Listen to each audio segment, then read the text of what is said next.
రాష్ట్రంలో ప్రతి రైతు అభివృద్ధి చెందేలా సీఎం చంద్రబాబు కృషి చేస్తున్నారని ఆళ్లగడ్డ ఎమ్మెల్యే భూమా అఖిలప్రియ తెలిపారు. నంద్యాలలో తెలుగు గంగా ప్రాజెక్ట్ కమిటీ చైర్మన్గా ఎన్నికైన సంజీవ కుమార్ ఛాంబర్ను ఆమె ప్రారంభించారు. ఎన్టీఆర్ ప్రారంభించిన తెలుగు గంగా ప్రాజెక్టు వల్ల ఎంతో మంది రైతులు జీవిస్తున్నారని చెప్పారు. గత వైసీపీ ప్రభుత్వంలో రైతుల గురించి, రైతు సమస్యల గురించి మాట్లాడటమేమో గాని రైతులు ఆత్మహత్య చేసుకుంటే పలకరించే నాయకుడే లేరని ఎద్దేవా చేశారు. జరిగింది మనందరికీ కూడా తెలుసు. మొదట ఆయనకి కంగ్రాచులేషన్స్ తెలియజేసుకుంటూ ఆయనకి తప్పకుండా రైతులందరూ కూడా మద్దతు ఇచ్చి తెలుగు గంగలో మళ్ళీ మొదటిసారి ఎన్నికలు జరిగినాయి.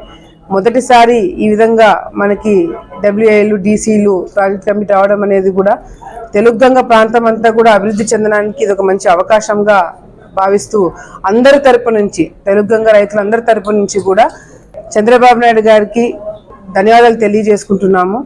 ముఖ్యంగా మా ప్రాంతంలో అంటే తెలుగు గంగ విస్తరణలో ఆళ్లగడ్డకి దాదాపుగా 60,000 ఎకరాలు వరకు ఆయకట్టు ఉంది.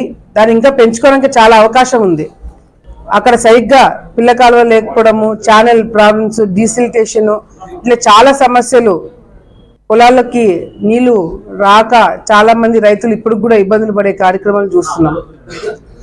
ఎన్నోసార్లు నేను ఆ ప్రాంతంకి వెళ్ళినప్పుడు కూడా కళ్ళ ముందరే నీళ్లు పోతున్నా కూడా వాడుకోలేని పరిస్థితి. ఈరోజు ఫ్యాక్షన్ వల్ల ఎంతో మంది ఇబ్బందులు పడి నష్టపోయారు.